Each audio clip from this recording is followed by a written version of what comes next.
It's my pleasure to chair today's session, which is reflecting on pharmacy history through material cultures with 3 papers from our speakers. Before we go and start, some housekeeping. If you're watching on Zoom, please turn off your cameras and your mics while the papers are on. This is just to kind of help with bandwidth. If you would find it helpful, closed captioning is available by clicking the CC button at the bottom of your screen. And any questions for our speakers, please add them to the chat. If you're watching on YouTube, please add questions to the chat, but please be aware you need to be have a Google account to leave a message.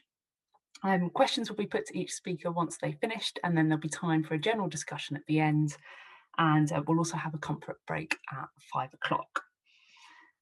So without any further ado, I'd like to introduce our first speaker, Jemma Houghton, who's a PhD student at the University of Manchester, where her research focuses on medicinal plants, how they were used, and how they were perceived following the rise of synthetic drugs. She's going to talk to us today about citizen science. So if everyone could turn off their cameras, please. And then I'll hand over to Jemma.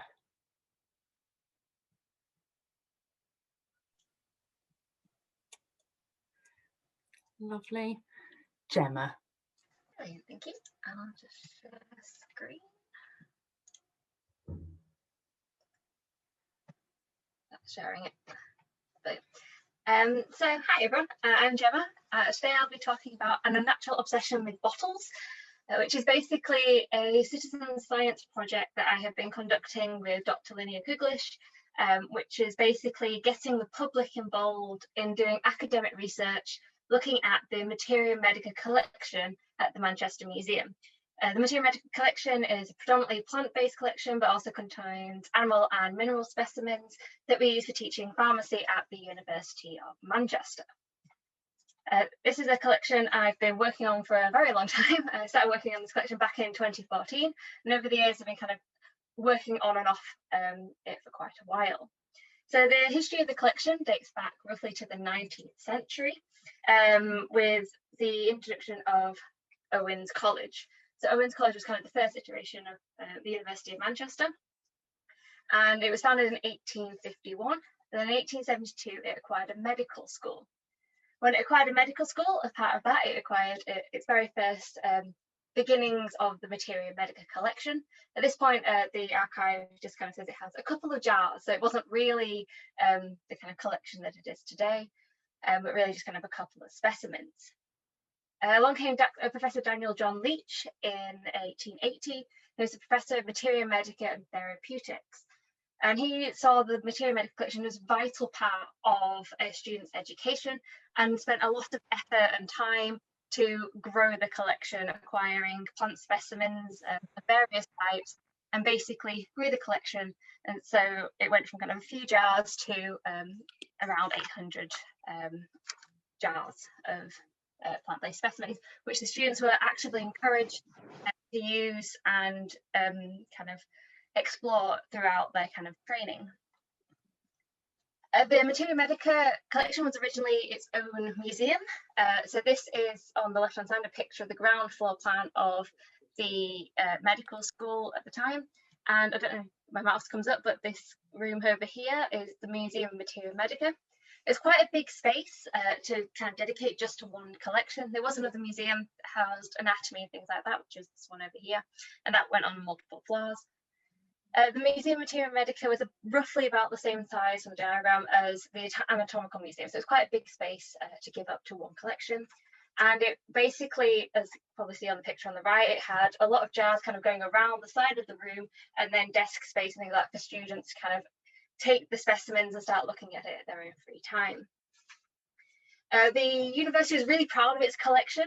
For an internal report in 1922, they claim that this museum was second only to that of the Royal Pharmaceutical Society in London. So they were really, really proud of this collection. So it's a really vital part of a student's education.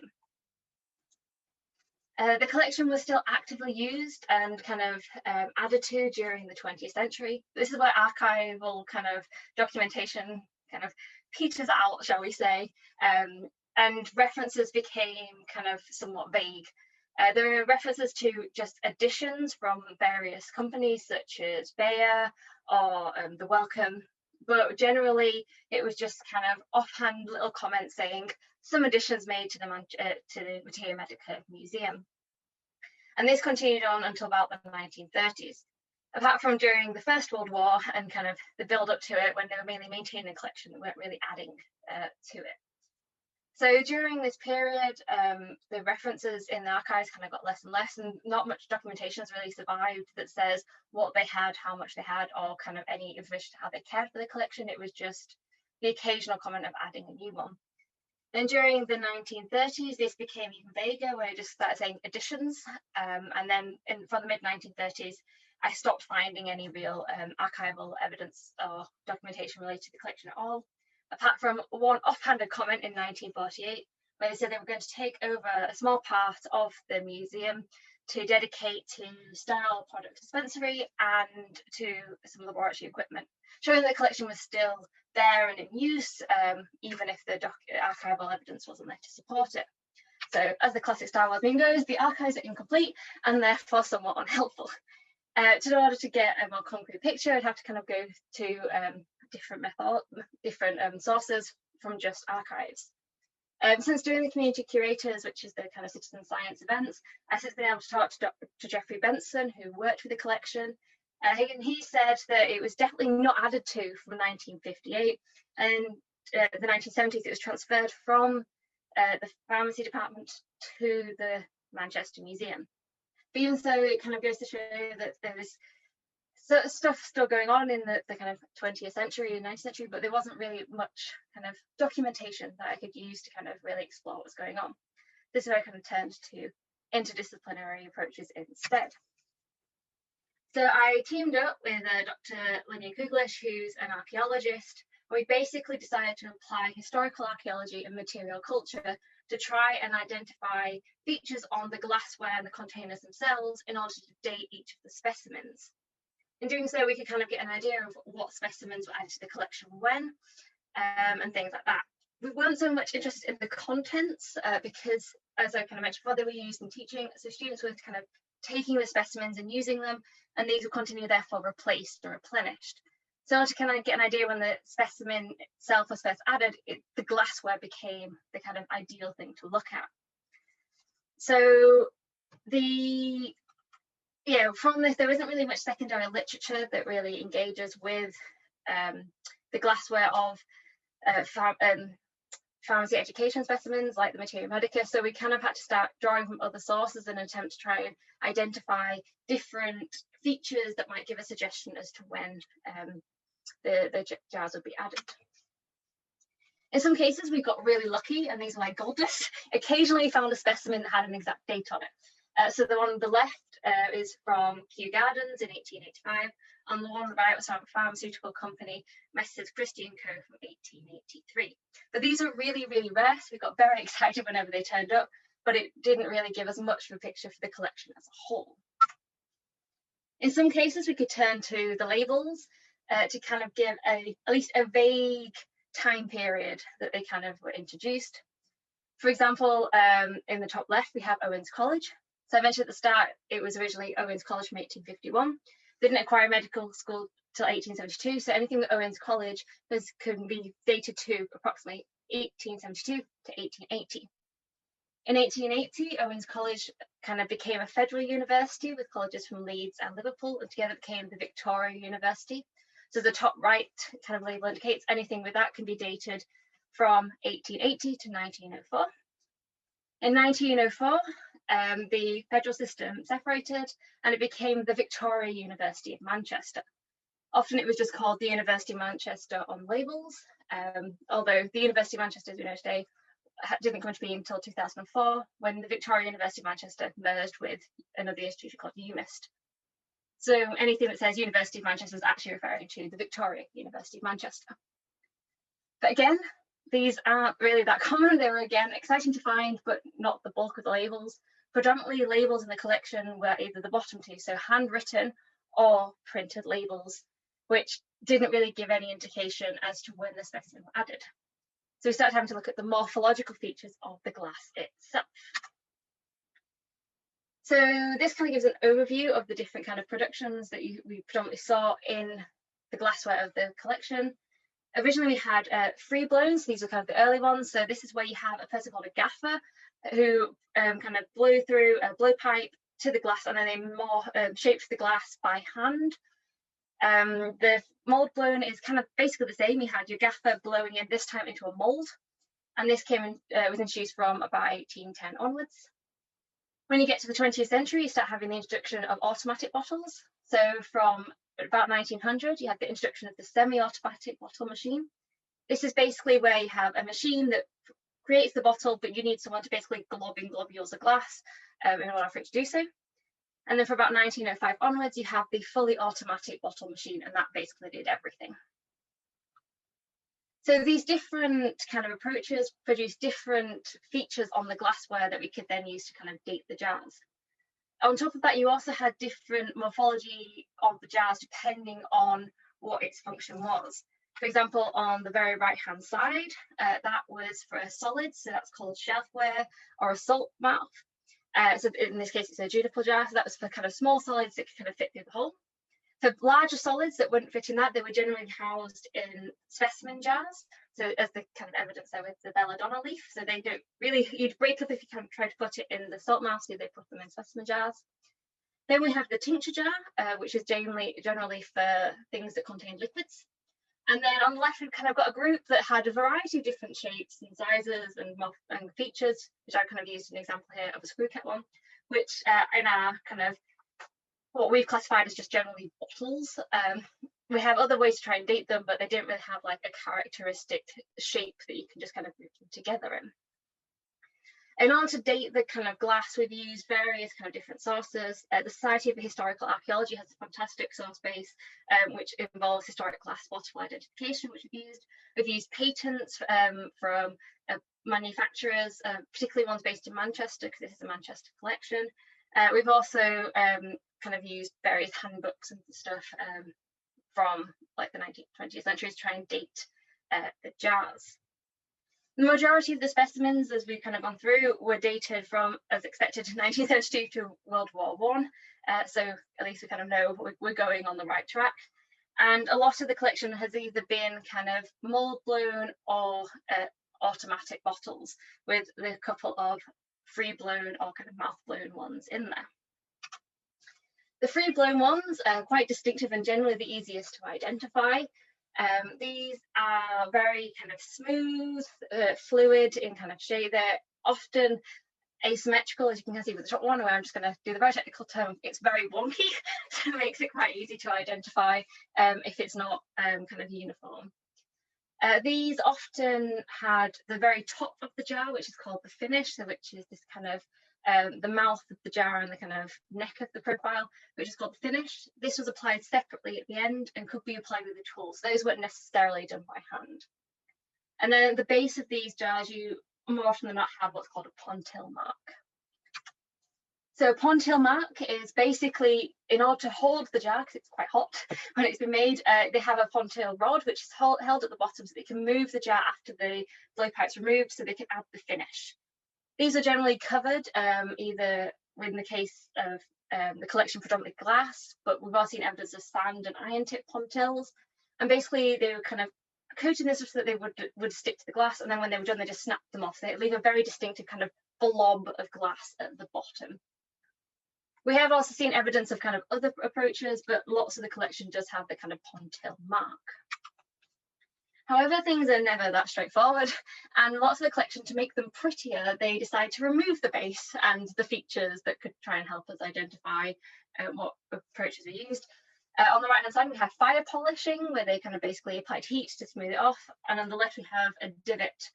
So basically they kind of ground it off, and they've got, I don't know how close it's coming across, but this kind of circular bit at the bottom, which is basically an indent, where they basically just removed the pontil mark, whatever other mark was there to identify, which makes it a bit more difficult to identify and date the base of bases, because they kind of remove the marks that would give it clear chronology, but at the very least they do kind of indicate that the nicer fire polish or divot ones generally go with the kind of later additions, and these are generally seen with the kind of semi-automatic or mold blown bottles. Then we move on to mold blown. So these, as I say, we kind of blew into a mold. These are introduced from 1810 onwards, but depending on where the seams are and different types of molds were added at various points. So we can narrow the date range further depending on the mold shape. However, being often like mainly a display collection, lots of the seams were removed, which results in many instances of us looking like we're being very weird and just stroking glass. I promise we're actually looking for and feeling for seams and kind of tactile approach. But we also could take it out, rotate it in the light, try and see if you can see striations in the glassware, or maybe even just times you can see the indents rise as to where the seams would have been in certain lights if we're lucky. These jars often may have a pontil mark, or again divots, fire polishing, or other kind of base. And as with the free blown or mouth blown, they also again have either a tool or hand finished top. So the finishes or the tops of the jar can be quite useful to try and help narrow the date range again further and also indicate its purpose. So the top left hand one is a prescription, and this is for liquids, and then you also have kind of the wide prescription that goes with kind of this on the top right, which is the solids, and then your bead one in the middle.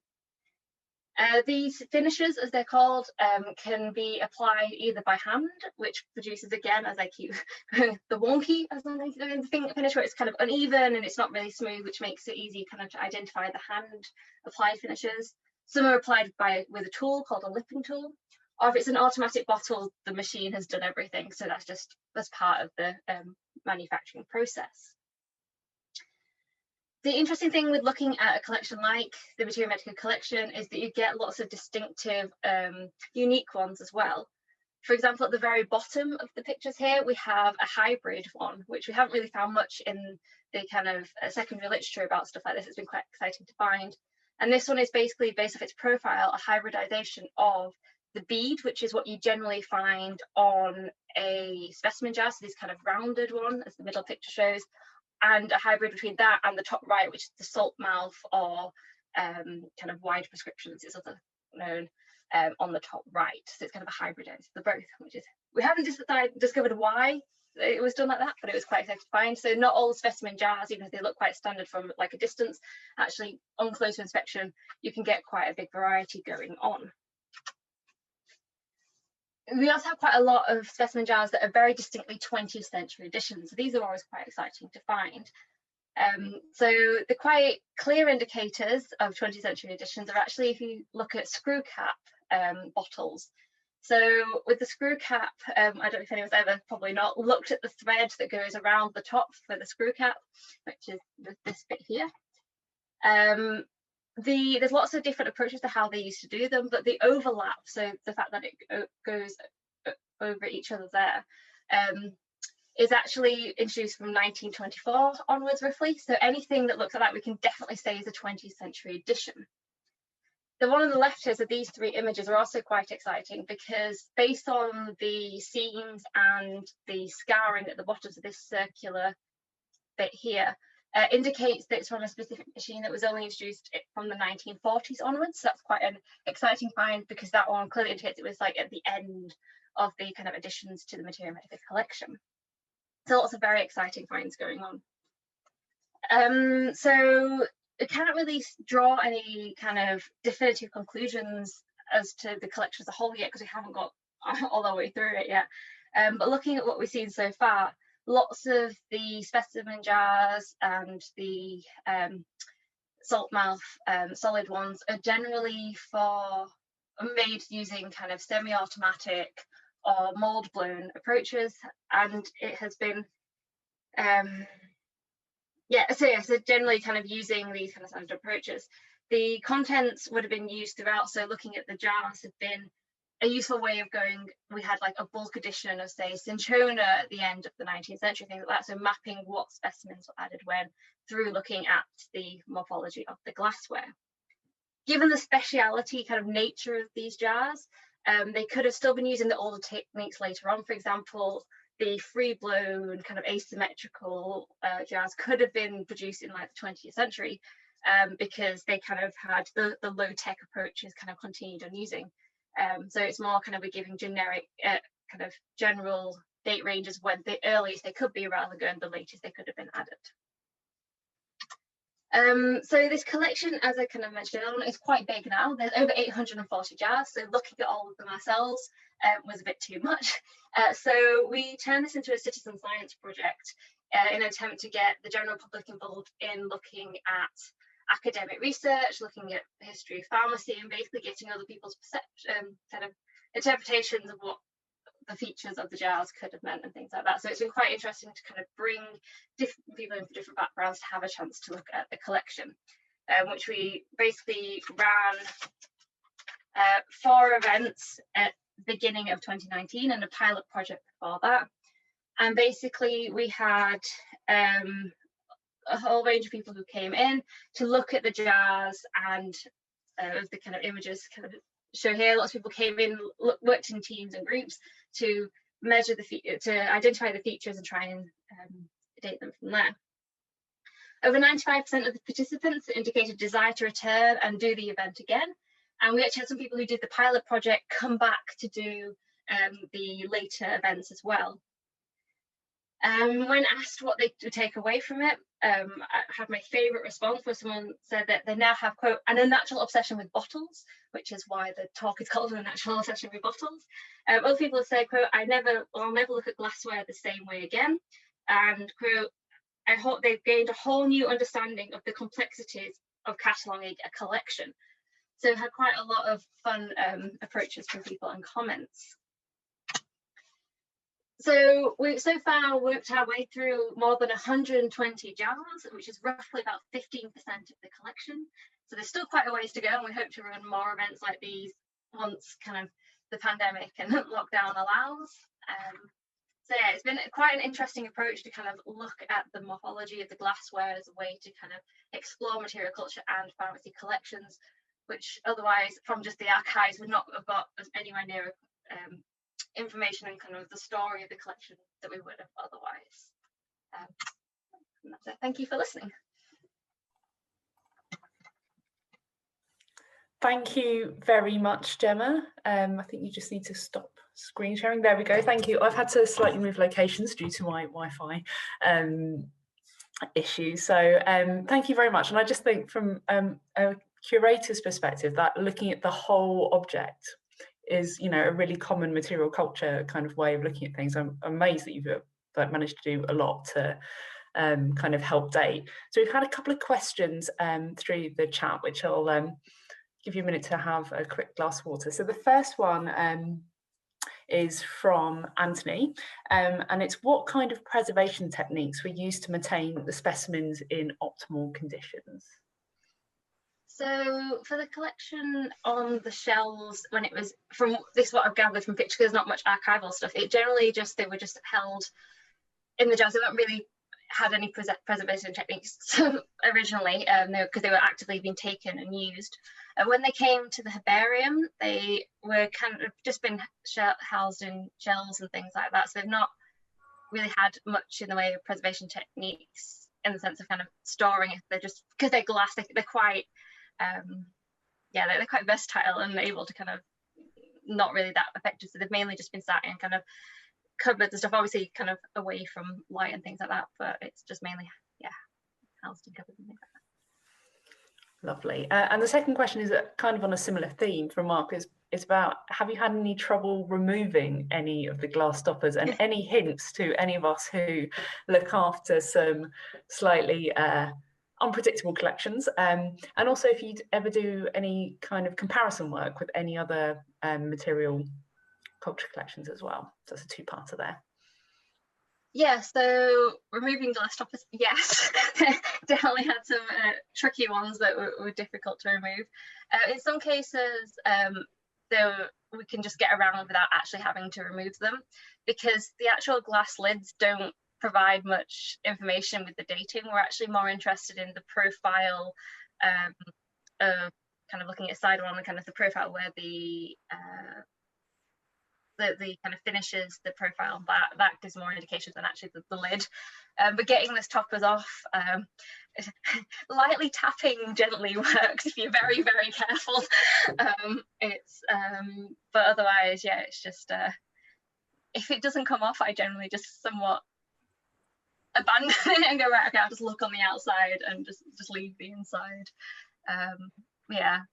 And as for the second half of the question, which was comparing to other museum collections, yes. like Kew maybe. So I've seen Kew's. I've also saw the one at Cardiff, which Bryony showed around, which was really good.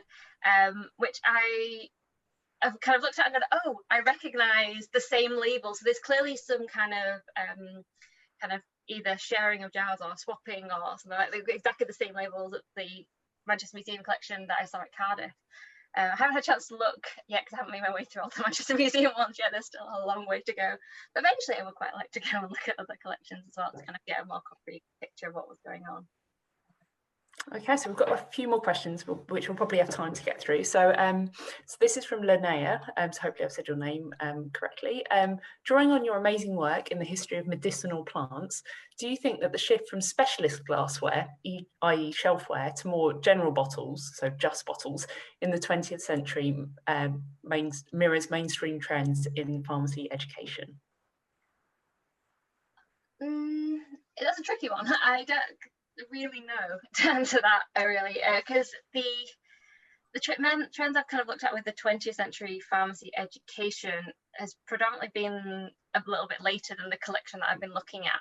So with the collection being predominantly a 19th century collection, with going up until about World War II, most of them have been specimen jars or shelfware, shop furniture, and those kind of standard jars. The interesting ones, we've had some really early ones that are kind of either free blown but look quite odd. Like we've got kind of this one up here with I forgot what I was showing the screen anymore. But there's like kind of interesting shaped ones that have like colour glass or free blown ones that are just general bottles as well as later editions. So the bottles are more just seems to be when they've acquired them from elsewhere. So lots of them, if they say from like companies like Woolley and Sons or the Tate and Lyle specimens that came in, they are generally the interesting bottle shapes tend to be they've been given from elsewhere rather than necessarily specifically made for the collection. So we've got a question from Aurora saying, do you have experience with round bottom jars displayed upside down on their neck? So she has she or they have tweeted about it, so maybe that's one to have a look at maybe in the break, and we can come back to that at the end. And there's a question from Kim saying, thanks for the talk. So have you have any sense about rebottling? So in some collections, Kim's noticed that objects may be older but tidy, curators have relabeled jars, so updating information to make everything look symptomatic. So can you unpick any of the biases you might be finding in your collections at all? Yeah, so when we kind of do the dating of the jars, we kind of take anything we do with a bit of a pinch of salt, in the sense that we know that the contents are actively kind of changed, and there was a possibility that a jar got smashed, so they replaced it with a new one or things like that. So it's kind of it's the earliest point at that specific jar was added to the collection rather than necessarily the specimen itself. Looking at the labels though, lots of them seem to be that they put the label on and just kind of that's now the specimen, because replacing it is not quite straightforward because you kind of getting labels and things like that. There have been instances where it's clear that they've got one label and they put another label on later on as well. But again, it's generally they still have the original label on, so it's not like they were taken out and replaced. So it's mainly if, say, like I said, the jars got smashed and they replaced it that way, or if, I don't know, whatever reason the label came off through, I don't know, maybe if they got wet or whatever, then they might change the labels. But from talking to Jeff Benson, particularly when he was working on the collection, they didn't really go and kind of change it. They had a stock of the labels and they just put them back on if they kind of came off. So yeah, there haven't really been evidence of much, really, the kind of tidying with curators, with particularly this collection. Mainly because when it came to the Manchester Museum, it was kind of put where it is, and it hasn't really been used much beyond kind of going on displays. So there hasn't really been much kind of working on it beyond when I started working on it in 2014, when then we kind of reorganised and stuff like that. So yeah, there hasn't really been much in that. So there's a few questions about the materials that I'll try and wrap into one question, if I may. So have you come across any that are ceramic? And if there's kind of a change from ceramic to glass as kind of storage containers within pharmacy, the pharmacy collection you've been looking at? So with this being an educational collection that was used for teaching, I haven't actually seen any of the ceramic ones. I've seen them elsewhere and they look really amazing, but you don't really get them in this one. They're kind of just there. They're not really there to be displayed. Originally, they were there as what is functional, but kind of looks at a distance at least uniform. And so they're all kind of just standard specimen jars, where it's kind of the straight or the kind of shot ones, but they're all kind of the clear glass. We do have some colour glass work, but again, they once donated from elsewhere. But this kind of predominant collection, it's all glass, really. There's no ceramic ones in this collection. And do you have any idea about when the kind of change of glass to ceramic to glass even, or does that really depend on the usage of the specimens? I think it depends on the usage of the specimens, and I guess it also depends on what the storage is for. Like if you're wanting a pretty kind of display, a ceramic one might be nicer to have it in to like kind of showcase it. But where if you're just wanting something that's usable, standard and things like that, then glassware is probably useful. But I don't really know much about ceramics compared to glassware, so I can't really comment on it that much. That might be a question that we can throw out to our audience for the end, because I'm sure there's a lot of knowledge in our virtual conference room. So I think there's no more questions at the moment, or if there is, we'll come back to them. So it just leaves me saying thank you to Jemma for a really fascinating talk. And we'll come back with questions to you at the end as well. Thank you very much. It's now my pleasure to hand over to our second speaker of the day. For many who needs no introduction, as he is the Society's president at the moment. He's also Scientific Associate in the Earth Science Department at the Natural History Museum. And welcome to Chris to give his talk on early modern PPE. Lovely, thank you, Selena. Now, of course, the question of personal protective equipment, its supply, distribution, availability and quality has been very much a live issue throughout the duration of the COVID pandemic. We're used to seeing these items of PPE on our television screens, and indeed all of us now own masks, and we might well have used other items regularly. It's also been a case of necessity being the mother of invention, and items being subject to the pressure of availability, fashion, and customization. Now, of course, Europe has suffered from waves of epidemic and plague since classical times. The actual causes of these devastating outbreaks were unknown in early modern times, but there were several competing ideas which overlay the background concept of humoral balance and imbalance from classical times, and all of which were often intertwined in contemporary accounts from medieval to Renaissance times. The broadly religious approach suggested that sin brought about the wrath of God, and that was sometimes manifest in the promotion of epidemics by demons, as in this 13th century French illustration. In those instances, the only potential means of protection and cure was repentance, intercession, and share. And notice the rosaries that we'll return to a little bit later on. Events in the heavens, or the macrocosm, were believed to influence health and treatment in many ways. Different planetary positions were tied to the different organs of the human body, as well as potential items of materia medica, as can be seen in this summary chart by Athanasius Kircher from 1646. Protection would be brought about by maintaining the balance of the humours through careful attention to lifestyle, diet, herbal treatments, and so on. And the system as well saw events such as lunar eclipses being harbingers of deadly epidemics. Person-to-person transmission of seeds of affliction, or seeds of disease as they were called, by direct and indirect means and at a distance, was elucidated by Fracastoro in 1546. He noted that these seeds could multiply rapidly, propagate quickly through some form of contact, and were unique to each disease. Personal protection could be maintained through careful avoidance of unnecessary contact and a regimen of careful personal hygiene. The fourth system, though, and the one that we'll concentrate on today, is the concept of bad or pestilential air. It was the most popular contemporary explanation for the origins of epidemic diseases in early modern times. This imaginary scene of the plague of the Philistines at Ashdod, a story from the Old Testament, for example, shows many in the population holding their noses in a bid to prevent breathing in this bad air. And at the other end of the timescale, this cartoon shows employees of the London Board of Health trying to sniff out the sources of the bad air supposedly responsible for the 1832 cholera epidemic, some 22 years before John Snow was able to identify the true origins of the disease, a water pump, in the 1854 epidemic at Broad Street. An early connection was made between the incidence of disease and proximity to sites of decaying organic matter, bogs, swamps, abattoirs, areas with putrefying, fresh, environmental pollution, and so on.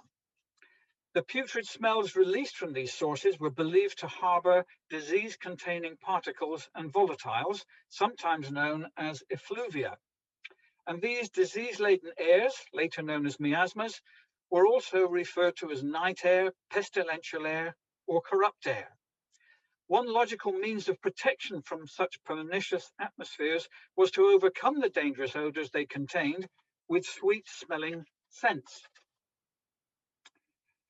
In 1563, a communal anti-miasmatic defense scheme was enacted.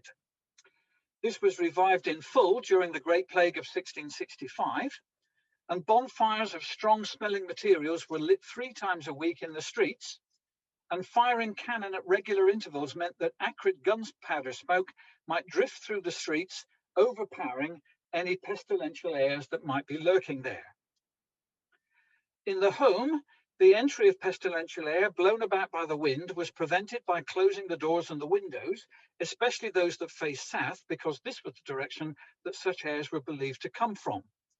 The street bonfires were effectively brought inside as aromatic woods and herbs were burnt on the fire and transported round the house in suitable receptacles to correct the air. Chafing dishes were recommended for this purpose from the 16th century onwards. These were normally used as movable cooking utensils. They overlay burning charcoal or some other fuel source and were generally employed in the cooking, rather gently, of eggs and fish. But in times of pestilence, they were commandeered to heat aromatic herbs like rosemary, juniper, and bay to release their essential oils, as well as frankincense resin, as indicated by the official instructions at the top of the screen. The rich, however, were able to afford more ornate devices for transportation from room to room. The brass Venetian perfume burner on the right has a small brass tray suspended from gimbals on the inside. Small quantities of glowing charcoal were added to the tray, together with scented woods and incense. It was designed for carrying in the hand, while the example on the left was placed on the tabletop. The base of this item of silver gilt housed the charcoals and aromatics, while the top part received the odoriferous smoke. Here we've got some later 17th and 19th century items which carried out the same job.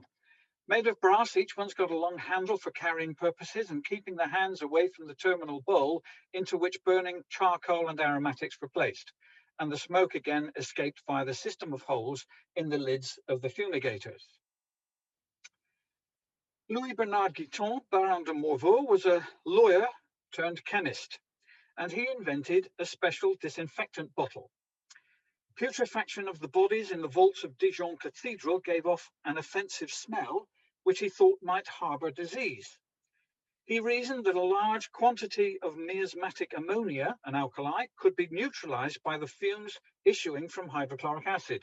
So in 1773, he used the technique to rid the vaults of miasmas of decay. And the portable system shown here contained manganese oxide powder to which hydrochloric acid was added in order to liberate disinfecting chlorine gas for local use. Not a very comfortable system, I don't think, though. Contrary to the acrid vapors of hydrochloric acid, the functions of pleasant and uplifting scents and perfumes included those used for aesthetic and erotic purposes, of course, as well as masking obscure body and community odors, which had nothing at all to do with pestilential airs. Some pleasant scents also had a religious association, of course, incense.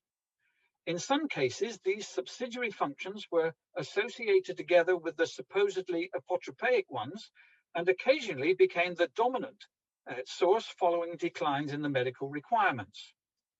The strewing of herbs is a case in point. It was recommended that sweet-smelling herbs be laid on the floor and changed regularly in order to make the house smell pleasant, to combat pestilential airs, and reduce the household numbers of parasites and vermin. Elizabeth I was particularly fond of the aroma of meadowsweet, it's recorded, and that was sometimes used for fevers. Herb strewing then evolved from a prophylactic exercise to a matter of royal ceremonies. You can see at the top. James I initiated the post of the royal herb strewer in 1660, and they accompanied them wherever they went. Well, many Tudor and Stuart volumes recommend the strewing of herbs, but in terms of giving detailed recommendations, Thomas Tusser's 500th Points of Good Husbandry is the most expansive. His list of 21 strewing herbs contains some familiar and popular aromatics. Some are a little old-fashioned, as you can see, but I'm sure you recognize some from the list. So we've got sage and violet, lavender, marjoram, hyssop, and so on. Thomas Moulton's Glass of Health was probably the most popular and certainly the most often printed medical book of the 16th century. And he recommends the protective use of similar herbs in a slightly different way. How could a person remain protected from breathing in miasmas whilst they were asleep? Mint, rosemary, cloves, and so on were recommended for placing beneath the pillow. So when going to sleep, you were supposed to face that end of the pillow with the herbs underneath so that the scent could be breathed in and provide its protection all night long. And as an additional line of defense, he suggested that certain spices be put in the mouth at night or chewed regularly during the day. Another household approach to the overcoming of pestilential airs is mentioned by Ambrose Paré, barber surgeon to a succession of French kings. And he notes that the keeping of goats inside the house to prevent entry of miasmas. He said the capacity of the houses filled with the strong scent which the goat sends forth prohibits the entrance of venomous air. While the community and general household could supposedly be protected by these means, clearly there's a need for some form of individual protection.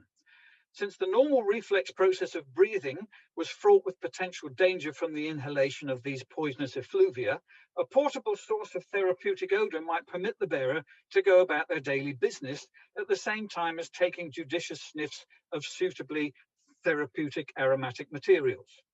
And so enters in a whole raft of items of personal protective equipment, which, as in modern day examples, involved innovation and customization, as well as being influenced by fashion. Probably the most bizarre item of PPE was that employed by Solomon Eccles, also known as Solomon Eagle. He was a composer and later a very active Quaker. And he employed the burning of aromatic woods as an individual means of protection, and he tramped the streets of London half naked with his own personal brazier strapped to his head. An alarming sight to see, I've no doubt. Another source of producing PPE smoke was, of course, smoking tobacco. This had become available in Elizabethan times and was increasingly popular in the 17th and 18th centuries. Ascribed wide-ranging therapeutic properties, these personal sources of fumigation were seen as representing effective drying and cleansing agencies against bad air. Daniel Defoe mentions the prophylactic use of tobacco in his Diary of the Plague Year, and those who collected the bodies of plague victims for burial and disposal preferred to use it for personal protection on coming into close proximity with potential sources of infection, as you can see in the picture on the right. Now, such close encounters with the dead might also warrant the use of protective amulets. A wide variety of these is recorded, but very few have survived to the present day. They were often worn next to the heart so as to protect that vital organ from the entry of the plague. And they include metal discs, as here top left, inscribed with magical formulae, especially the triangle composed of the word abracadabra, which is a word of blessing. It was also believed that evil airs could be displaced by more evil and poisonous substances. So we have hazelnuts hollowed out and filled with either quicksilver, mercury, or arsenic and worn on a string round the neck. And likewise, toads, which were famous for the poisons produced in their skin, were believed to be able to soak up pestilential particles and get rid of pestilential air. The toads were air dried and worn in pouches around the neck, where they could cleanse both the air and withdraw the poison from the infected person. Dried toads also figured prominently in the specially produced amuletic cakes ascribed to Paracelsus, but details come from his disciple Oswald Crellin. These things were known as the nexton. For the poor, a special instrument, top left, was recommended containing pulverized dried toads, the first menstrual blood of young maidens, white arsenic, orpiment, another arsenic mineral, dittany roots, pearls, corals, and oriental emeralds. And as you can imagine, some of these items must have been almost impossible to obtain, let alone expensive. The rich were protected by a similar but slightly reduced remedy in a gold instrument studded with sapphires, toadstones, and the stones supposedly found in the bodies of particular spiders. And that's illustrated bottom left. Whoops. Now this image of the medieval plague doctor is probably familiar. Often referred to as Dr. Beek or Dr. Schnabel, he was easily recognized by his distinctive suit, which was perfected by the royal physician Charles de Lorme. And we can see here that there's morocco, that is goat leather, clothing in from hand to foot, with both gloves and shoes and coat and hat and hood, all made out of the material. The wide-brimmed hat is a sort of a badge of office indicating his profession. And we've got there a cane. The first instance of social distancing that I'm aware of, the cane was used to keep people a set distance away, as well as to be able to maneuver patients' clothing and to feel their pulse, supposedly. The lenses in the eyes mostly were made up of quartz or polished glass, and they were used to protect his vision, especially when they were examining any buboes that had exploded. It saved getting bubonic juice into the eyeball while you're inspecting your patients. And the hooked beak out of the front, about 6 inches long, held a series of dried flowers and berries and herbs and so on, and that purified the air as the doctor breathed in through the mask. A couple of examples of these masks believed to have been worn by plague doctors survive in museum collections in Ingolstadt and Berlin, but there's been some debate over their authenticity. And much has been made of how frightening this must have been for patients, but how much more frightening than that of a modern doctor in full protective garb, as you can see here. Well, returning to the theme of strong scents overcoming the power of bad air, the carrying of bunches of sweet-scented flowers or nosegays, which could be sniffed for protection at regular intervals, became popular as these 16th and 17th century portraits show. The habit of sniffing nosegays persisted into Victorian times, by now perhaps more fashionable than overtly apotropaic, and special posy holders were developed into which the nosegay could be inserted. It's recorded that as early as 1349, Edmund de Wells of High Hall in Walsham, Suffolk, regularly sniffed posies when in company. He also kept incense burning in the rooms which he entered, and he embarked on a self-designed regimen of breathing in the fumes from the contents of the chamber pots belonging to his servants. He put a towel over his head, breathed in the fumes until he vomited, and he rejoiced in the double protection that this offered. The fumes combated the bad air, and when he vomited, he got rid of any pestilential particles which he might have inadvertently taken in or escaped the process of exclusion by the fumes. Well, in a similar vein, this cartoon from 1813 shows an arrogant doctor capering about the infirmary. The smelly atmosphere is evoked by the bedridden elderly, one using a commode on the right there, and the defecating dog centre at the bottom. The physician skipping around untroubled in the foul conditions, protected by the nosegay, which he clutches there in his right hand. Well, in addition to the plants already mentioned in passing, amongst the most popular in helping to overcome pestilential airs were these: wormwood, artemisia, rue, valerian, and angelica. We come now to pomander. It's a name given both to the therapeutic preparation and the receptacle in which it was contained. And the words derive from the French pomme d'ambre, which identifies one of the major aromatic ingredients, ambergris, undigested intestinal masses regurgitated by sperm whales. Other commonly used, expensive materials derived from animals with high olfactory impact were musk, from the preputial glands of the musk deer, Zibethum or civet from the civet cat, also castoreum, which came from beaver. Well, one of the earliest lists of ingredients for pomanders is provided by master singer Hans Foltz, born in Worm, but made a citizen of Nuremberg, where he composed many songs and wrote numerous plays. And he included lots of aromatic materials there, including these rather more expensive ones. So you can see there, for example, mint, lemon zest, camphor, cloves, but we've also got civet and other things in the mix as well. Now, when you use the word pomander, you might be more used to seeing these images of oranges decorated with cloves at Christmas time. This poor man's pomander was supposedly invented by Cardinal Wolsey, although I've been unable to verify that suggestion. A similar item was certainly used by the diarist John Evelyn to protect himself against the bad airs caused by plague, as you can see on the right.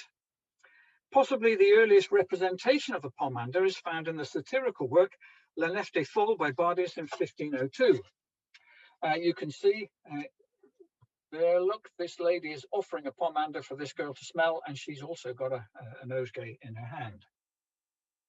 Well, pomander diversity is enormous and ranges from the most basically functional items made of simple, unembellished, and expensive materials like brass to complex, highly decorated and occasionally bejeweled examples in gold and silver. This is an example, really, of a utilitarian object being transformed into a high-status fashion accessory while still retaining its essential function. In simple terms, it consists of a receptacle, usually a globe, to receive the odoriferous ball, and then some sort of a cage around the outside to permit the entry of the ball and allow the scent to escape. 15th century and early 16th century specimens tend to be small and designed to hold musk-shaped balls, called in German Muskapfel. Alternatively, the ingredients could be placed into a piece of open ivory boxwork for easy transportation both on the person and around the house. Well, recipes for pomanders began to proliferate during the 16th century, and some, such as this example from 1553, were quite simple. Only cubebs, mace, laudanum, and Greek pitch. And usefully, this one explains how the aromas work. It evacuated any excess humus that accumulated in the brain and caused them to descend lower in the body. Other examples, though, were much more complicated, like this one proposed by Nostradamus. His early life was dominated by the plague. It interrupted his studies, it took his wife and child from him, and it was the focus of his efforts in the 1530s and 1540s. And he used many more expensive ingredients, civet, musk and ambergris amongst them. So when we come to the remaining pomanders themselves, we can see these double-ringed ones were ideal for incorporation into rosaries, either as spacers between the beads or with larger examples as pendants at the ends of the chain, like we've got here. Elizabeth I was often painted holding such a rosary, thereby combining the efficacy of the scent with that of prayer, because in the Bible, prayer is described as being like an incense. Well, ambergris began to challenge musk as the base material of choice during the 16th and 17th century, but both commodities were highly expensive. In order to overcome fluctuations in market availability of certain aromatics, particularly during the 17th century, segmented pomanders became sought after. Here, the spherical metal container is divided vertically into a series of 8 separate compartments, each labelled with its contents and with a sophisticated means of opening and closing the whole system. And they were high status bits of kit. This one, for example, is the one belonging to Mary, Queen of Scots. Compartmentalization was also used in slightly later pomanders, where herb-infused vinegar-soaked cloths replaced the scent balls. And they were fashioned into representations of all sorts of things. As you can see here, small skulls, books, a variety of animals, particularly snails. And those who could afford it were able to invest in pomanders decorated with a profusion of jewels, particularly pearls, sapphires, diamonds, coral, rock crystal, amethyst, citrine, and emeralds. And the stones themselves also spoke of magical medicinal virtues from the Western lapidary tradition, thereby reinforcing the protective power of the object. Almost any object that could reasonably accommodate a cavity into which pomander balls could be inserted were modified for the purpose. So here we've got a pomander ring containing a hinged compartment on the bezel. There were table pomanders, or pants boxes, which could be transported from room to room, and you can see the segmentation there again. Likewise, there were pomander canes, favoured by 18th century physicians, as we've got there in the cartoon by William Hogarth, top right. They had a special secret compartment in the often silver handle, and the doctor would sniff the pomander during his visits. One particularly inventive idea was the pomander watch, or Bizamapfeluhr. Sorry, I beg your pardon, Christian. Bizamapfeluhr, usually credited to Peter Heinlein, a locksmith and watchmaker from Nuremberg. One of the few surviving examples was made for Philip Melanchthon, the German reformer and humanist associate of Martin Luther. You can see there's a cavity for the pomander. Pomanders gradually gave way in popularity to vinaigrettes. This led to a whole new set of innovations insofar as the form and decoration was concerned, just so long as there was a cavity to receive the sponge soaked in aromatic vinegar. And these items of personal jewelry also became subject to the fashions of the day and later housed scents which had no particular medicinal function. Pomanders and vinaigrettes were also worked into handy toiletry implements, such as this 18th century pomander toothpick and ear scoop ensemble. You should never leave home without one of these. And finally, another handy receptacle for the olfactory defensitives against bad air were these special bags, sweet bags, which contain collections of herbs. So, in conclusion, what might it have been like to have been fully protected against pestilential air in early modern times? Outside the house, you would be assailed by the smoke from street bonfires and the slow drift of gunpowder smoke from the firing cannon mounted on the city walls. Doors and windows were closed to prevent entry of the miasmas, especially from the south. And moving from room to room, you'd be carrying fumigators and chafing dishes with you to burn your protective woods and herbs. If you were a little better off, you could invest in a set of table pomanders. Oh, and don't forget to renew the herb litter on the floor on a regular basis.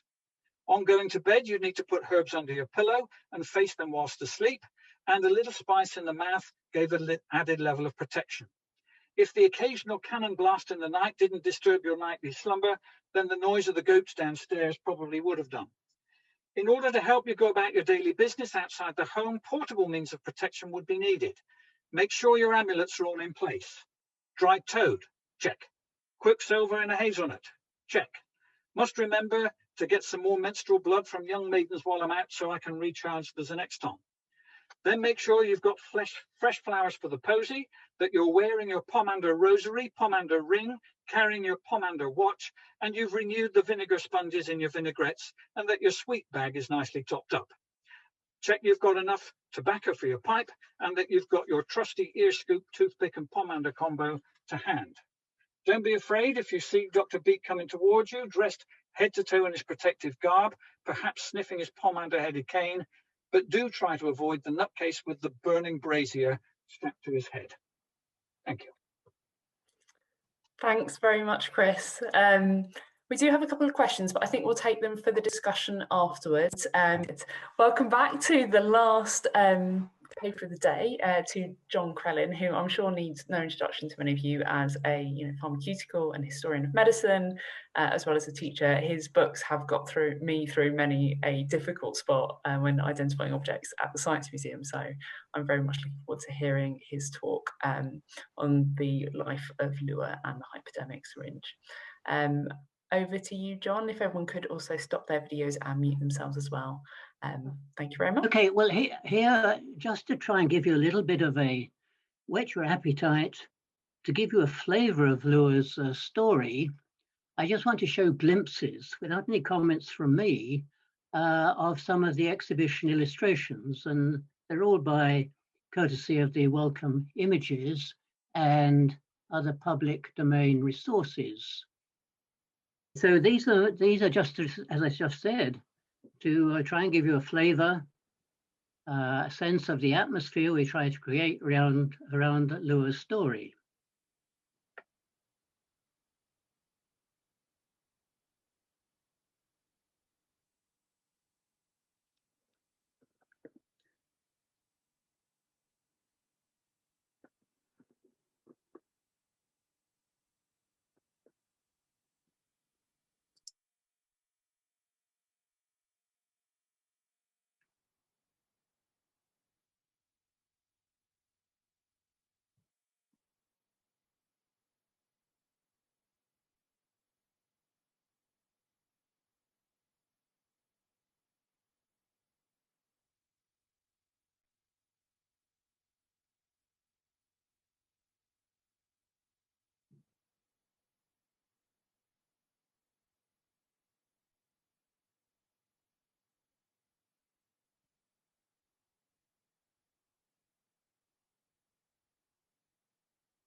Okay, so there's the end of my slides. I seem to have lost Zoom. Are you with? Can you hear me? Yes, we can. Okay, I can't see anything, and I don't seem to. I don't have Zoom here. Well, what do we do? Do I just read on? Yeah, read on, John. I'll stay on the screen so you can see that you've still got Zoom. Okay. So just. Well, I don't seem to have Zoom. You're on Zoom now. Yeah. Okay. Well, I can't see anything except my slides. That's okay. Okay, I'm sorry about this. And I've even got you can't even see me, can you? We can see you. Oh, you can? Yeah. Gosh, there's a strange world in. So I've even put my jacket on, since it's no way of talking. It's the first time I've got jackets during COVID, by the way. So anyway, so now in sharing Luer's story as a new exhibition, that is still, I emphasize, in draft preparation, my hope is to encourage debate over medical and pharmaceutical exhibitions. I'm focusing on small museums, often without funds or space for modern exhibition technology. Perhaps, however, some points I raise do extend to other medical pharmaceutical collections.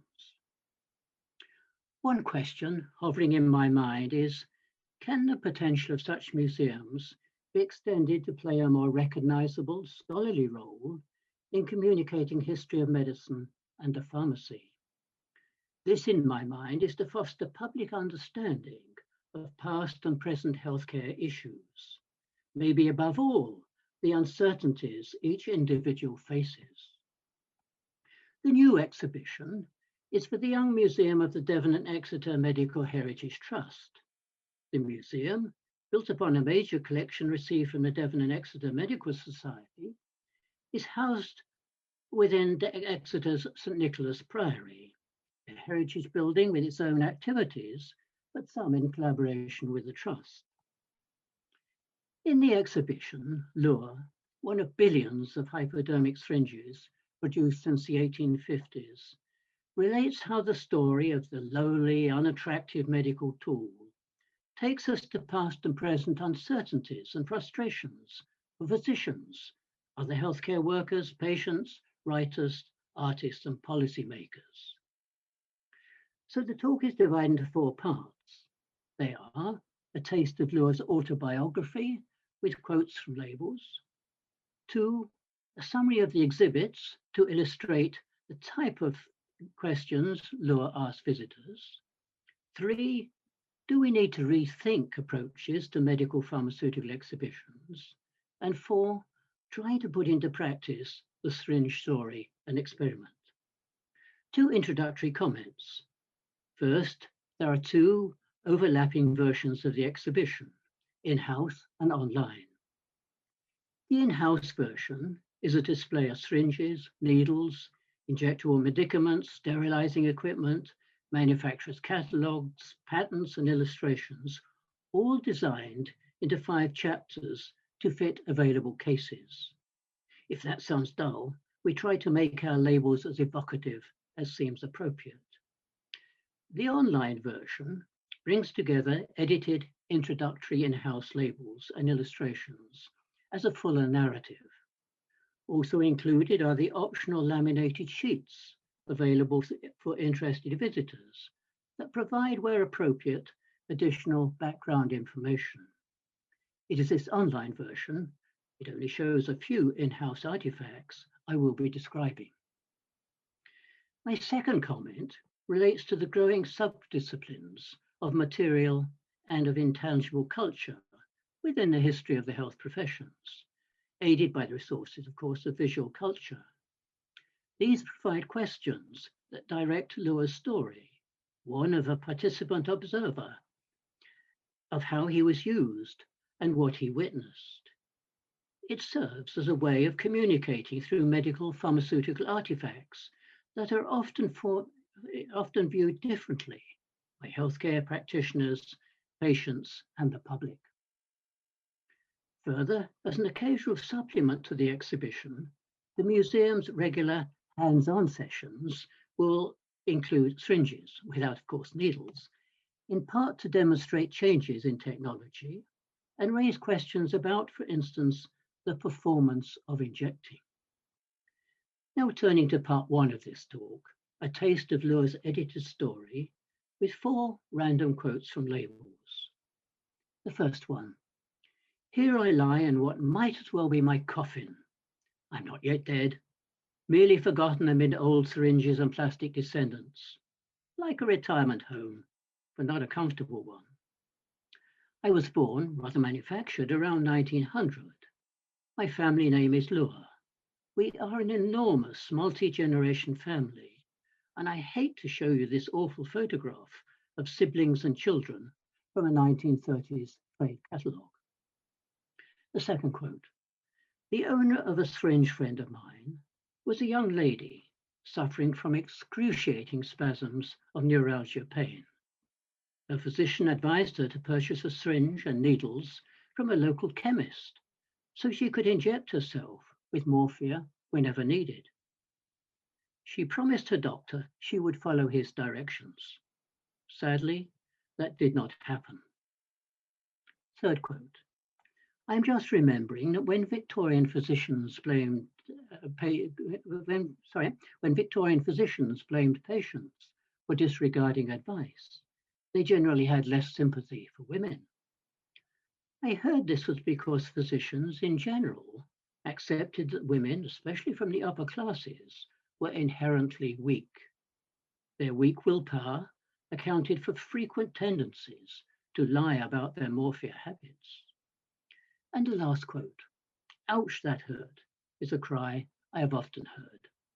Father remembers that fear of needles and of such consequences of injections as abscesses and inflammation were evident from the 1860s onwards.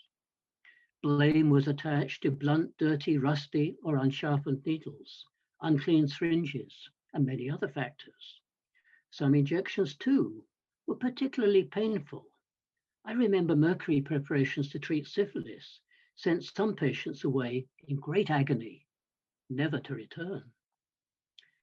Now part 2 of this talk, an outline of the exhibits, labels, organized as said into 5 chapters. The chapter titles are: 1, My History, a Complicated Story; 2, I Feel Sorry for Patients, Morphia Injections and the Morphia Habit; 3, When do we know a treatment is safe? 4, needle phobia and anti-vaccination. 5, syringe sharing and disposal, and as a closing label.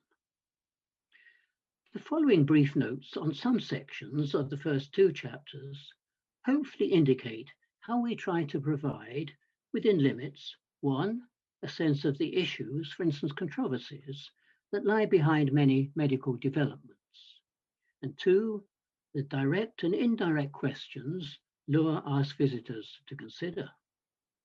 Such questions are intended to engage visitors beyond what I will later refer to as passively didactic labels.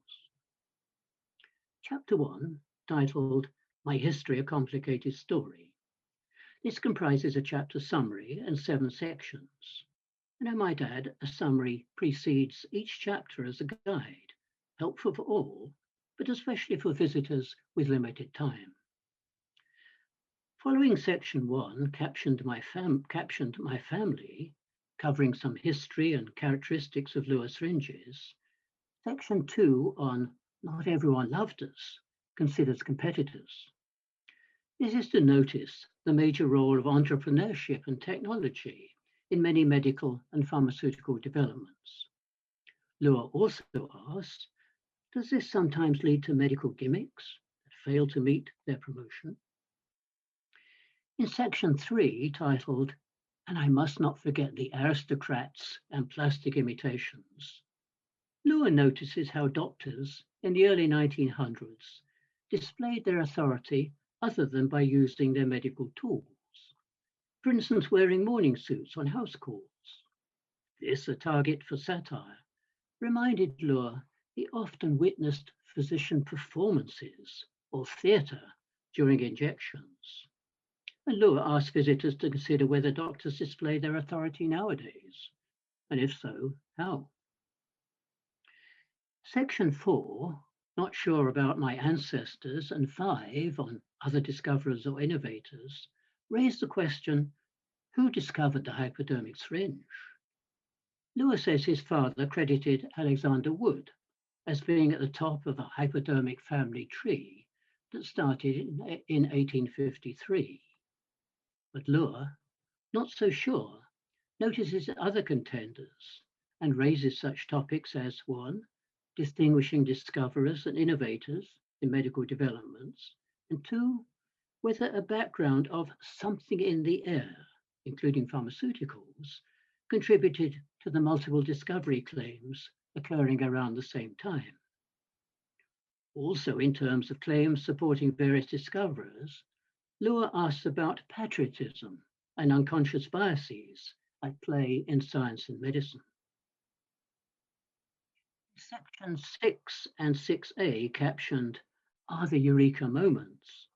Luer muses on Wood and his discovery and asks, what do we really mean by the Eureka expression?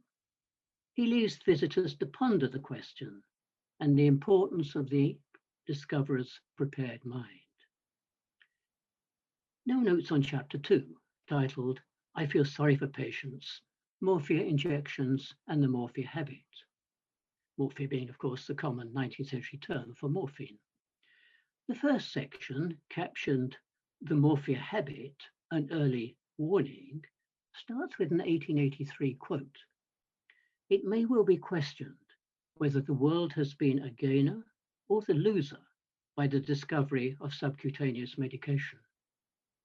Luer then asks why physician Clifford Albert's often quoted 1870 warning about the indiscriminate use of morphia injections came rather late.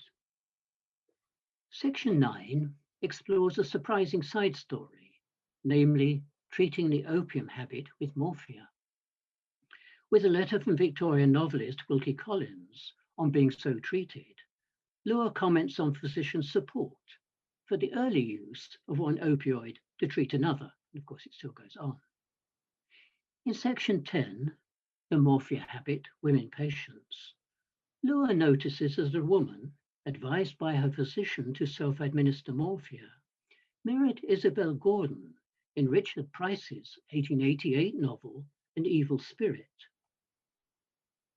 Can we learn from fictional patients suffering from addiction? Asked Luer. a question considered on a laminated sheet with quotes from Price's book, plus another example, the anti-heroin and morphia addict Lydia Gwilt in Wilkie Collins's Armadale of 1865. Section 11, titled Morphia and Blame Games, notes that complaining and blaming circulate in all areas of healthcare today. This is not new, as Luer illustrates, with 19th century quotes blaming physicians and patients, especially women, for misusing the syringe and morphia. The question asked, what is the impact of blaming physicians and other health professionals on public confidence in healthcare? In sections 12 and 12a, Morphia, Blame Games and Women, Luer's earlier question, can we learn from fictional patients, is asked of 19th century artists. For instance, do their prints, paintings of women's addiction raise questions such as whether morphia enhanced women's libido and contributed to the stereotype of the femme fatale? 12a also raises the different meanings attached to the word addiction. And that leads to Luer's general remarks, reminding us of difficulties in medical communication. Other questions are raised in 3 remaining shorter chapters, but hopefully I said enough about the exhibition to give you a sense of the approach.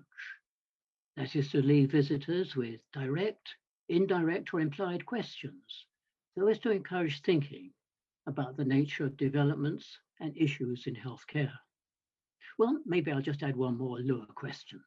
He asked visitors to consider whether they view medical instruments, such as a syringe and needle, differently from practitioners. Now turning to part 3 of this talk, do we need to rethink approaches to medical pharmaceutical exhibits? As I said at the beginning, the focus is on small museums, commonly with limited space and budgets. Probably too, they have few, if any, of those rare treasures, that is, those unique items that readily provoke curiosity and specific stories that draw in visitors.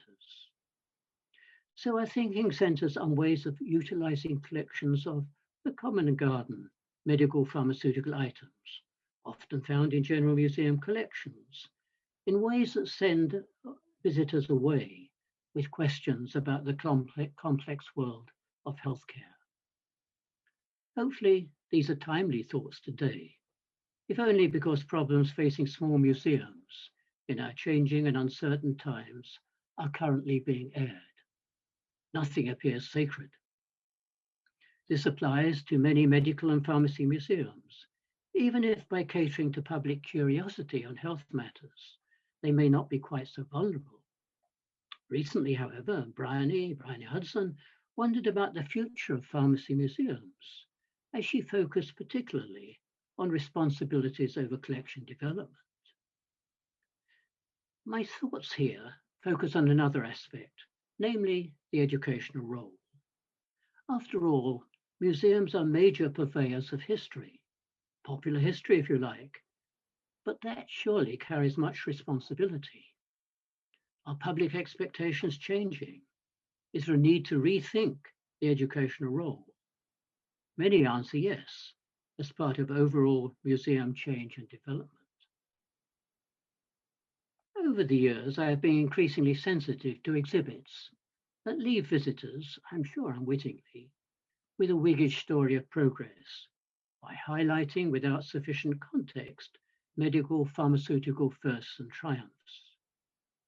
This merely confirms, even reinforces, surely, common perceptions of how lucky we are to be living nowadays, and with that comes high public expectations.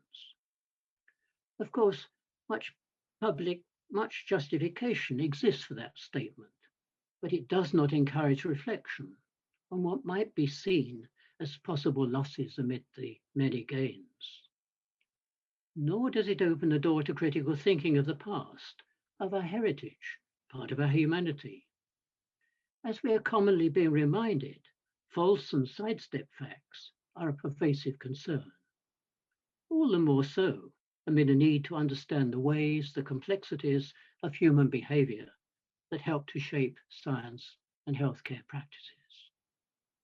Of course, turning such reflections on rethinking approaches to small medical exhibits into relevant, entertaining exhibitions is a tall order. It means drawing from, avoiding the dangers of tedious overload, the interwoven nature of medical and pharmaceutical sciences, technology and the clinic, as well as patients and public voices, often expressed through authors, artists, and the media. So moving on to part 4 of this talk, trying to put into practice, without expensive technology, with the syringe experiment, something of an experiment. First, I need to add comments on visitors and labels. The New Exeter Museum acknowledges the importance that museums must know their visitors in order to engage with them. We consider that most visitors to the museum, situated somewhat off the beaten path, likely fall into the category of informed laypeople, curious about healthcare, and of course the Priory. And we certainly wish to attract all healthcare students. However, we also appreciate that a broad spectrum of visitors and interests always exists. This is something that challenges all museums, yet for logistical purposes is sometimes, maybe often, sidestepped.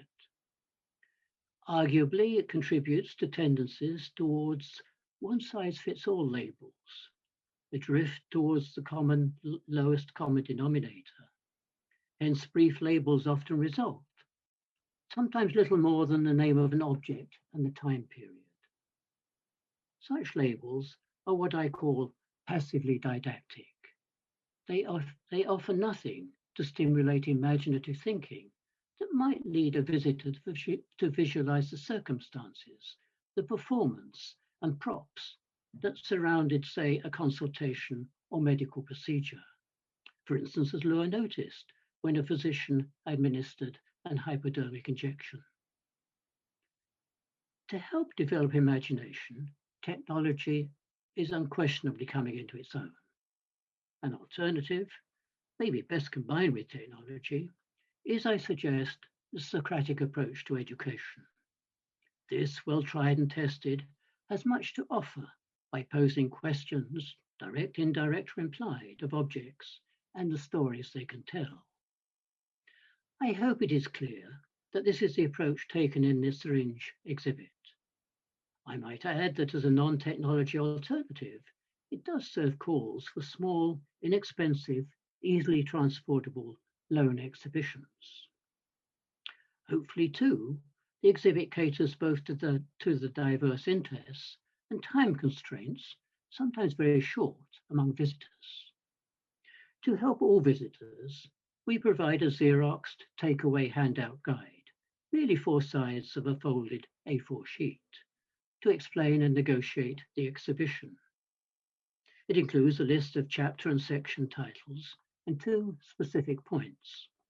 First, for visitors with time constraints, each chapter not only has an initial summary, but is also a standalone.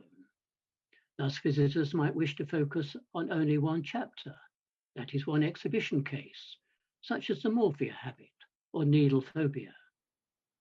And the second point, which we labels a specific note on our dilemmas.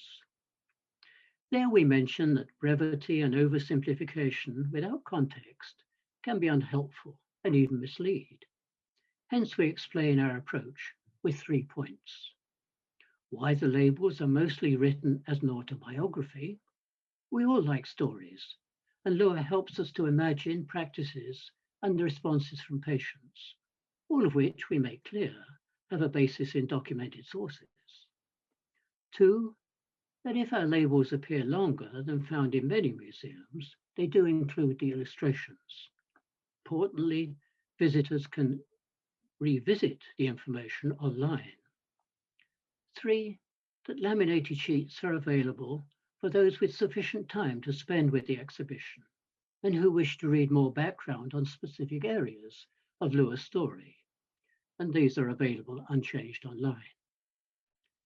Lastly, I might add, we try not to forget families with children. At present, however, we will only have a special handout for children aged 9+ on Pasteur and microorganisms. So will a new exhibition be suitable for most of our visitors? We'll wait and see, and of course eagerly await responses. Finally, to finish this talk, hopefully you won't see it as a rant, I quote Luer's last paragraph of the closing label. It offers a challenge about public understanding of medical pharmaceutical science. Quote, "My story is one of developments in technology and therapeutics that help to improve the well-being of society.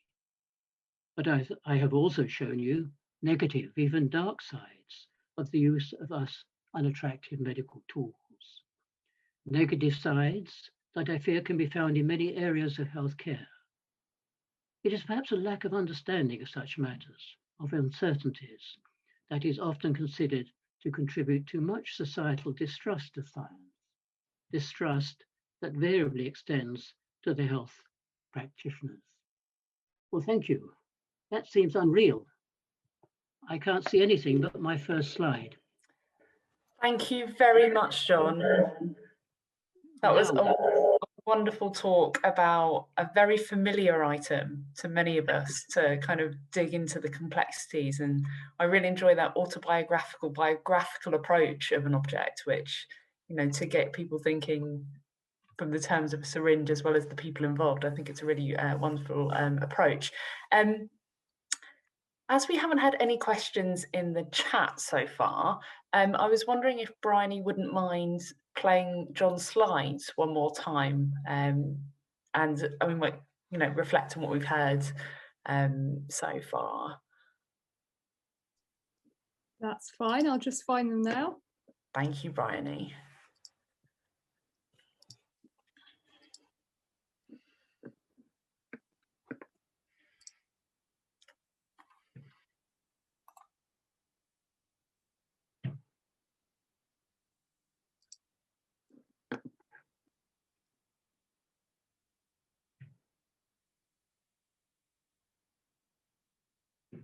Hopefully everyone can see these now.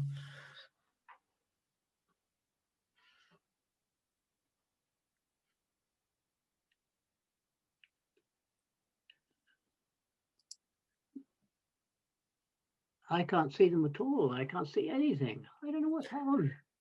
John, I can see them. I think we'll also we will put a link to the online version of the exhibition in the chat as well. Thank you for that comment, Tony, I think. I can see them. We can see them. I think, John, your computer's just a bit tired. I don't know what it is. Strange. I don't seem to be in Zoom. That's the point. I don't seem to be in Zoom. I don't have any. I can't. I'll close PowerPoint.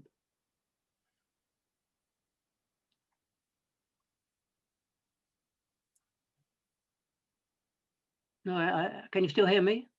Yes, can still hear you. We can still see you as well, and we can. I can see the slides. I can see absolutely nothing. Strange. I'm not that unused to Zoom.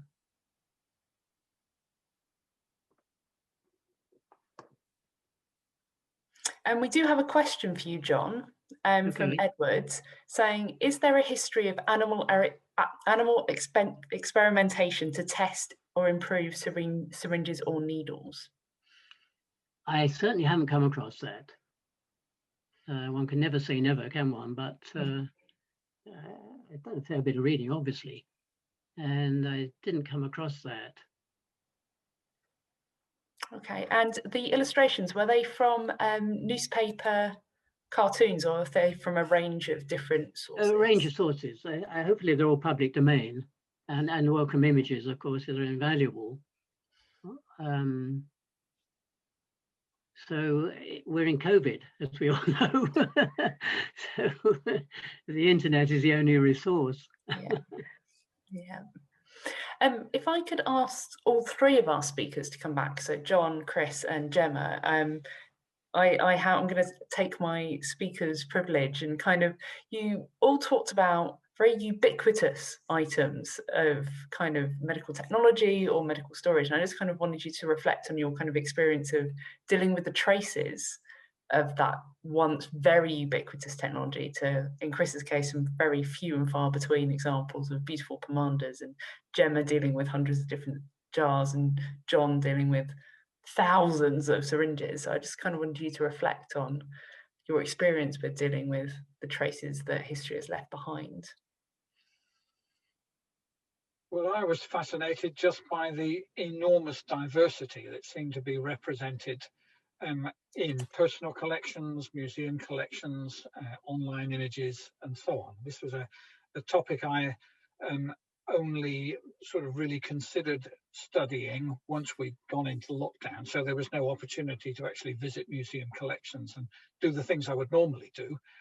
So I think I would just say that it's amazing how much has been is still extant, and how amazingly diverse it is, and some of the stories that are behind these objects are just captivating. Jemma or John, would you like to speak to that question at all?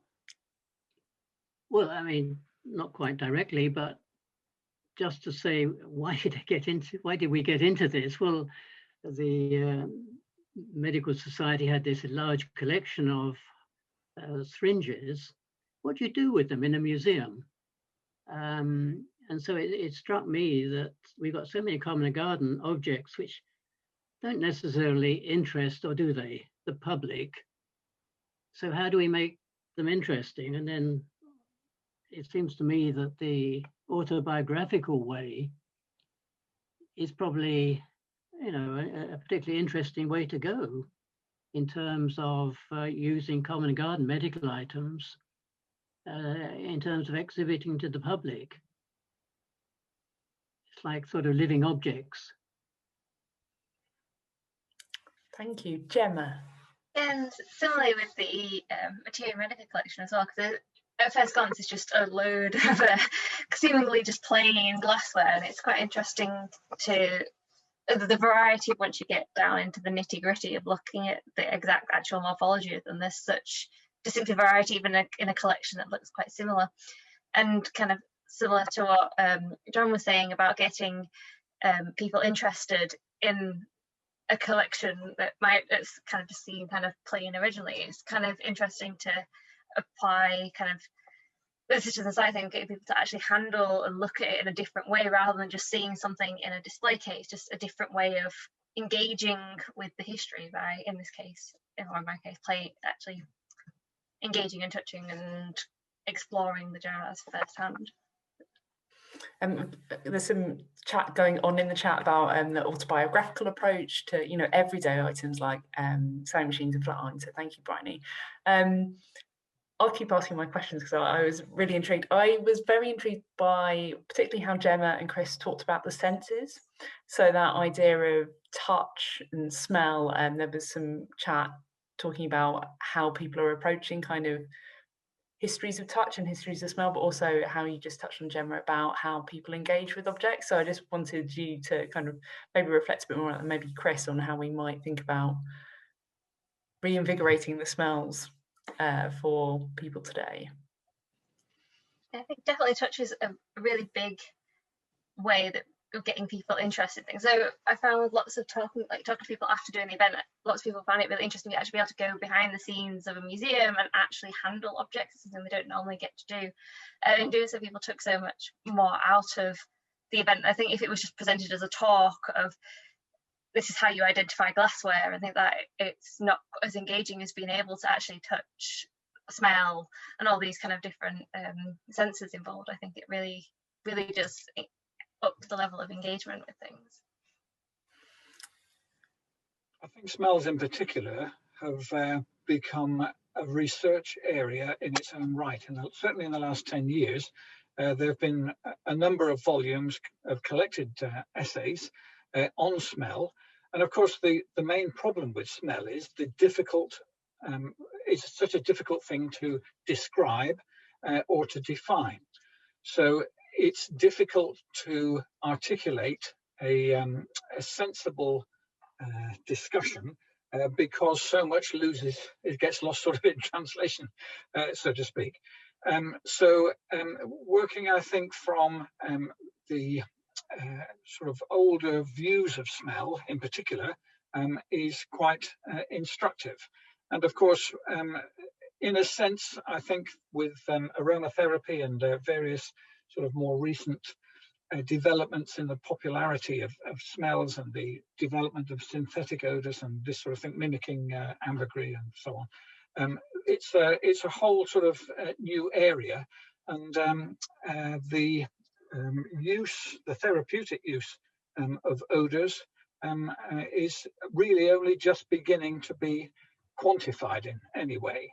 And so in that respect, I think it's just a very interesting way of looking at therapies, and particularly connecting with the past, where there's very little, there just seemed to be generally understood that smell was an important factor without necessarily being able to describe it. Thank you, and thank you to Jennifer, whose comment kind of inspired that question for me. Some lovely things being said in the chat about how every artifact has a really wonderful, hidden story, so plural. I think we've definitely seen that from your talks today, and talking about smell, about how different it is from person to person. For all three of you, I just wanted you to reflect on the challenges of using material culture in your research. And in kind of preparing your talks today. So what kind of challenges you faced in kind of dealing with museum collections or ubiquitous items and things like that? I think personally, I found the difficulty was having so much information and then trying to, I'm a systematist by training, so my natural instinct is to try and classify what I find. And so the information was voluminous, and then trying to sort of create a story with some sort of structure in it, that was the main challenge. In the case of glassware, I think we had kind of a little bit of the inverse problem, is that there's actually not that much kind of research, particularly into educational jars like this. So it became a thing we were applying glassware information techniques from other areas. Of particular, there's quite a lot of research into kind of North American glassware that we applied in this case. So it means that our dating was like we had a kind of an estimate based on this is when it came into America. It might not be the same over here, and so we had all these kind of little qualifiers going on because it's just an area that's not really looked into that much. So applying kind of the material culture of actually looking at things, it means, yeah, it's kind of not the same as just having a it was added in this date from an archive, which is a bit different on the practical side. I'd just like to add, in terms of the using material culture, although we haven't had any hands-on sessions, obviously, at the museum for some time, they are very, very successful. And as I said, as an addition, we will be using syringes as in part of the hands-on sessions that we hold from time to time. And I was just musing in terms of, you mentioned the senses. The other sense is touch. And one of the things I like to point out is that the hand of the practitioner is always part of the instrument. And in a way, it's, the touching of the instrument that is really part of it. And those sorts of ideas and getting people thinking about touch, and that would be extend to smell and other things, can be done very much on hands-on sessions with obviously limited numbers of visitors, but they really can be a great way, I think, of getting across questions about material culture. So John, I have a specific question for you. Sorry, I've become a bit echoey. Does your exhibition have any plans to include the senses beside touch to stimulate visitors, or is it purely by touch during your sessions? No. Solid answer. Thank you. It's a thought, but unfortunately, the museum doesn't have a lot of room. And so adding to the atmosphere with aroma and that is not not practical. So there's always limitations, I'm afraid. Yeah, I mean, there's been some interesting comments in the chat from Aurora about, you know, what do they taste like now questions, that kind of comparison between 1800 and 2021. And Bryony's also mentioned in the chat that people mention about smells of, you know, historical pharmaceuticals, or they've never smelled them. The one that I always get is carbolic soap, even though I'm sure the people telling me about it are much too young. So there's certain smells that are very evocative to people, and kind of probably extending that sensation. So Bryony's also mentioned about people being injected. Everyone knows how that feels, particularly this time when we're having a mass vaccination rollout in the UK. Does anyone have any further questions? Are there any questions that our speakers would like to ask each other at all?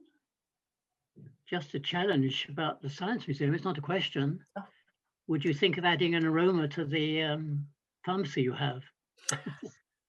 So smell is incredibly difficult. We did think about having some scratch and sniff cards that you could take away. That was very early on. However, because that display will be there for the next 25 years, we wanted to ensure that everyone would have the same experience from opening day to closing day, and it just wasn't feasible. But of course, one of the main things that used to characterize a chemist shop was, of course, the aroma. I do wonder if the experience of just walking into a place might evoke the smell without you having to evoke the smell. So, for instance, I know what my dentist smells like. If I think about my dentist right now, I can smell it. So there's an interesting interplay into the atmospheres we create as to what senses then interplay, maybe. I can only think of dentists as an example. I can't think of another one. Swimming pools, but that's not very pharmaceutical or medical to anyone at all. Any more comments in the chat? Any kind of questions?